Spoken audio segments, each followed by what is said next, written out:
El imperialismo es el control de un Estado llamado metrópolis sobre territorios ajenos a su ámbito geográfico, cultural e histórico, llamados colonias, mediante el empleo de la fuerza militar, económica o política. Fue llevado a cabo durante el último tercio del siglo XIX por las potencias europeas, Inglaterra, Alemania, Francia y algunas extraeuropeas como Estados Unidos y Japón. Durante la segunda fase de la Revolución Industrial, las potencias imperialistas se lanzaron a la conquista por todo el mundo de nuevos territorios económica y tecnológicamente más atrasados con el fin de extender su poderío comercial. Hubo causas económicas como la necesidad de vender los excedentes de producción de sus fábricas, de obtener materias primas y fuentes de energía nuevas, más abundantes y baratas, de buscar nuevos campos de inversión. Conceden créditos a las élites locales e invierten en infraestructuras y en tierras vírgenes sin explotar, o de disponer de mano de obra barata.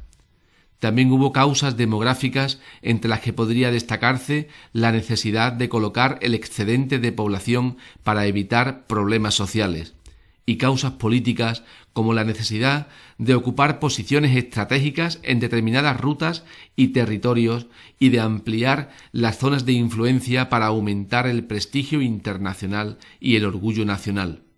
Finalmente, habría que indicar causas de tipo ideológico y científico. El interés por conocer y explorar, despertado por las sociedades científicas, estudios geográficos, libros de viajeros, y el hecho de que el nacionalismo defendiera la superioridad de algunas naciones y el derecho de éstas a imponerse a otros pueblos. Las potencias imperialistas siempre encontraron una justificación moral y ética a las conquistas que realizaban. La misión evangelizadora de la Iglesia, mostrar la superioridad de la raza blanca, capaz de haber logrado progresos científicos y técnicos que han mejorado la vida de las personas, o la responsabilidad del hombre blanco de enseñar al hombre negro. Durante la segunda mitad del siglo XIX y buena parte del XX se produce una ocupación de la mayoría de los territorios africanos, cuyas economías, formas de organización política y sistemas culturales sufrirán profundas transformaciones producidas por la colonización europea. El mayor de los imperios coloniales en África se constituirá en torno a Gran Bretaña. Gran dominadora de los mares desde siglos antes, su expansión en el siglo XIX se produce aprovechando los enclaves que ya posee en el Mediterráneo, como las estratégicas bases de Gibraltar y Malta, a los que unirá la isla de Chipre. Por el norte, tras obtener el control sobre el canal de Suez, rápidamente se expande por Egipto, país que llegará a controlar en su totalidad como paso intermedio hacia el Sudán, Kenia y el norte de Somalia. En el extremo meridional del continente, avanza desde la colonia de El Cabo anexionando Natal, Orange, Transvaal y el inmenso territorio de Rodesia, con la intención de formar una ancha franja británica que recorra África de norte a sur. En el África ecuatorial, por último, sumará a sus tradicionales posesiones de Gambia, Sierra Leona y Costa de Oro el inmenso y rico territorio de Nigeria. El imperialismo alemán fija sus ojos también en el continente africano, compitiendo con el resto de potencias en la desesperada carrera por colonizar territorios. Así se establece en Camerún la pequeña Togo, el África sudoccidental y la inmensa extensión de Tanganica. Los portugueses, los primeros en fijar sus bases en África, pierden buena parte de su pujanza de siglos anteriores, si bien consiguen mantener sus posesiones de Angola y Mozambique. El control sobre Marruecos, Argelia y Túnez otorga a Francia el camino libre hacia la ocupación de la ancha franja subsahariana. A estos territorios, los franceses suman la Guinea Francesa, pequeños enclaves en el África central y oriental, el Congo y la estratégica isla de Madagascar. Bélgica, empujada por su desarrollo industrial, no quiere quedarse atrás en el proceso colonizador, por lo que iniciará la ocupación de un inmenso territorio en el corazón de África, el Congo belga, al que sumará el pequeño enclave del lago Chad. Por último, Italia conseguirá establecerse en Libia, Eritrea y la Somalia del Sur, mientras que España sumará a su control sobre una estrecha porción en el norte de Marruecos la colonización del Río de Oro y la Guinea Ecuatorial. Durante el siglo XIX, el continente asiático se convierte en una pieza más codiciada que nunca para las potencias coloniales europeas, que buscarán en sus territorios materias primas para alimentar a su industria en expansión, mercados donde colocar sus manufacturas y áreas despobladas en las que ubicar su exceso de población. A partir de su asentamiento en el sur de la India y Ceilán, Gran Bretaña se expande por el resto de la península hindú, Beluchistán, Cachemira y Birmania. Desde aquí, intentará extender su influencia hacia Persia y Afganistán, entrando en confrontación con las ansias expansivas del Imperio ruso. Posteriormente, consigue asentarse en el sur de la península de Malaca, el norte de Borneo y Nueva Guinea Oriental, completando su avance por Australia y Nueva Zelanda. Enclaves comerciales y militares privilegiados serán la colonia de Adén, que controla el paso hacia el Mar Rojo y la isla de Socotora. El gigante ruso inicia su expansión desde el norte, ocupando la Transcaucasia, el Turquestán y las provincias del Amur y Costera. A ello sumará el control sobre el área norte de la isla de Sajalín. Además, lanzará líneas de avance hacia Persia y Afganistán, en competencia con Gran Bretaña, y hacia China, penetrando por el Turquestán oriental, Mongolia y Manchuria.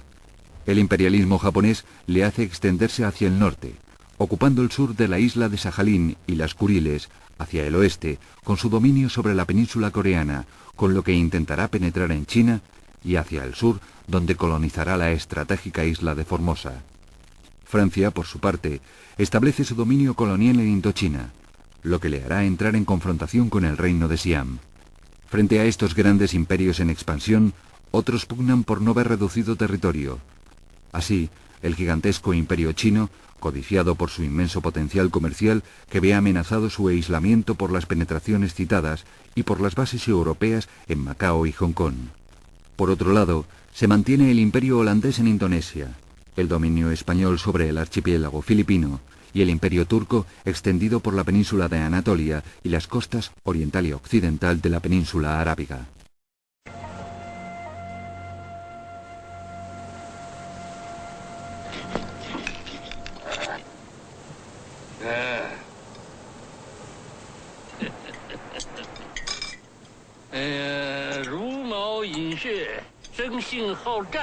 A ustedes les gusta la guerra porque comen carne demasiado cruda.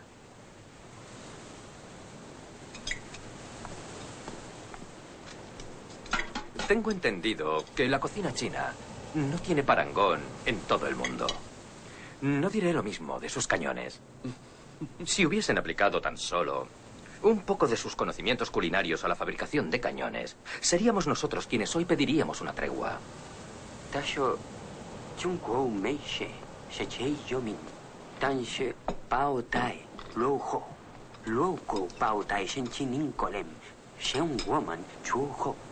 Oh, 我此次来不是求和，是赐和。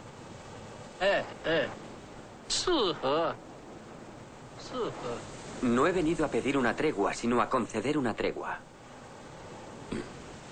No me importa cómo lo llame. Da igual. 我们皇帝差尔等上书恭顺，特赏赐白银300万两，作为你们舰船归国的花销。啊。 Su Majestad el Emperador sabe que se han comportado con respeto y loable sumisión. Por eso les otorga 3 millones de taeles de plata para cubrir los gastos de su viaje a casa. ¿Quién ha hablado de regresar a Gran Bretaña? Le diré cuáles son nuestras exigencias. El mapa. Nosotros queremos lo siguiente. 6 millones de taeles de plata en compensación por el opio. Queremos que se abran 5 puertos para el comercio. Y, sobre todo, queremos Hong Kong.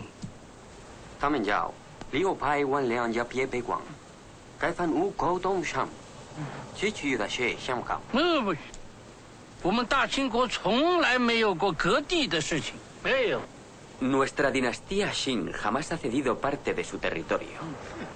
Bueno, lo hará ahora. 你们要这个地方有什么用呢？你们应该先拿到 ¿Por qué quieren Hong Kong? El dinero es importante. No. Tiene un valor incalculable. Creemos que Hong Kong es el mejor puerto de todo Extremo Oriente. ¿Verdad? Sí. Bien situado, buen clima, muy profundo. Es ideal.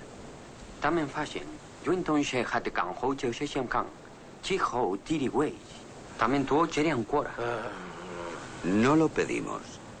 Lo exigimos.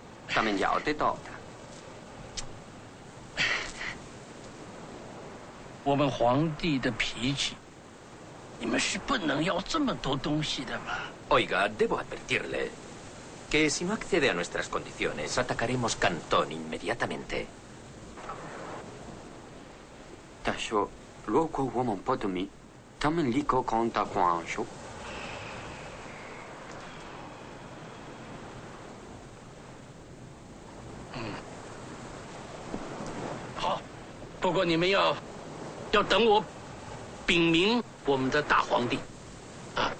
Deberán dejarme informar a Su Majestad el Emperador.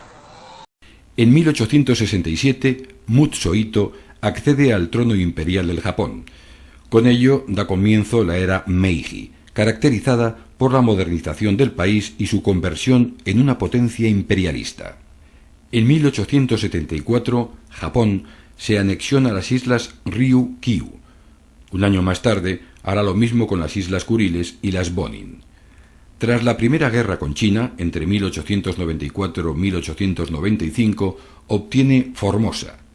10 años más tarde, después de la guerra con Rusia, se anexiona el sur de Manchuria, la mitad de Sajalín y Port Arthur. En 1918, como consecuencia de la derrota alemana en la Primera Guerra Mundial, obtiene el mandato sobre los archipiélagos de las Palau, las Marianas, Carolinas y Marshall, aunque Guam queda bajo control de los Estados Unidos. En 1910, los japoneses ocupan toda la península de Corea. La expansión japonesa en China le llevará a controlar en 1931 toda Manchuria, a partir de entonces denominada Manchukuo. En 1933, Japón ocupó Jeol y 4 años más tarde extendió la frontera de Manchuria hacia el oeste. En 1938, las tropas japonesas ocupan una amplia franja y posesiones costeras en el litoral chino. Por último, en 1939, gana China la isla de Hainan, el corredor de Nanjing y algunos territorios más en la región central. El imperialismo japonés por el Pacífico ha alcanzado su cima, lo que pronto provocará el choque con las potencias occidentales, especialmente con Estados Unidos. Siguientes formas de dominación y organización colonial. Las colonias de administración directa eran territorios que habían sido conquistados por las armas. La potencia colonial imponía sus funcionarios y sus instituciones y las administraba sin ningún tipo de compromiso hacia la población local. Fue el tipo más extendido. Los protectorados eran territorios donde se respetaba el gobierno indígena ya existente para evitar problemas. El gobierno local controlaba la vida interior de la región, mientras que la política exterior era gestionada por la potencia colonial de turno. Fue un modelo utilizado por Francia en Marruecos y por Gran Bretaña en Birmania.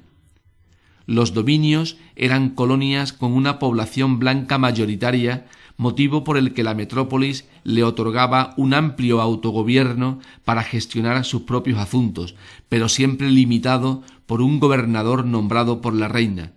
Fueron los casos de las colonias británicas de Canadá, Australia y Nueva Zelanda. Los territorios metropolitanos eran aquellos que se consideraban como una provincia más de la potencia colonial. Fue el caso de Argelia con respecto a Francia. Finalmente, las concesiones eran territorios cedidos o alquilados a la metrópolis, codiciados por su interés estratégico o comercial. Fue el caso de China, que tras la Guerra del Opio hubo de ceder alguno de sus puertos, Hong Kong entre ellos, al Reino Unido. La población nativa de los territorios colonizados disminuyó a causa de las luchas con los europeos, las enfermedades nuevas para ellos y las duras condiciones de trabajo a las que eran sometidos, pero enseguida la llegada de la medicina europea hizo disminuir la mortalidad. Como la natalidad aumentaba, se produjo un elevado crecimiento de la población y el consiguiente desequilibrio entre población y recursos que perdura hasta hoy día. En segundo lugar, se convirtieron en abastecedoras de materias primas para la metrópolis: café, cacao, té, caña de azúcar, produciéndose con ello un intercambio comercial desigual entre la metrópolis y las colonias. En tercer lugar, en las clases medias de las colonias surgió un fuerte sentimiento antiimperialista y reclamaron independencia y democracia, pero lo que las potencias coloniales defendían para sí mismas no estaban dispuestas a concedérselo a sus colonias. En cuarto lugar, frente a la minoría procedente de las metrópolis, que tenía todo el poder económico y político, y una pequeña élite nativa que colaboraba con ellos, había una inmensa mayoría de población local marginada y explotada, situación aún no superada en la actualidad. En quinto lugar, la destrucción de las culturas nativas. Los europeos impusieron y no respetaron sus tradiciones y su cultura, su lengua y su religión, ya que los veían como seres inferiores. En sexto lugar, la creación de fronteras artificiales que nada tenían que ver con la configuración preexistente, forzándose la unión o segregación de grupos tribales y étnicos, provocando innumerables conflictos raciales que se mantenía vivo hasta nuestros días, caso de Ruanda o Liberia, entre otros. Y finalmente, la alteración del medio ambiente por la tala de bosques y su sustitución por plantaciones fueron muy positivas. En el terreno económico dispusieron de materias primas baratas y nuevos mercados a los que abastecer. Con ello impulsaron de nuevo la industrialización y se consolidó la segunda fase de la revolución industrial. Desde el punto de vista político, se creó una fuerte rivalidad y tensiones internacionales entre los países, que se agudizaron por los constantes choques fronterizos, lo que llevó inevitablemente al estallido de la Primera Guerra Mundial. Y desde el punto de vista cultural, se inició entre las clases burguesas una fascinación por lo exótico y la aventura, que se dejó notar durante bastante tiempo en la decoración, las formas artísticas y literarias.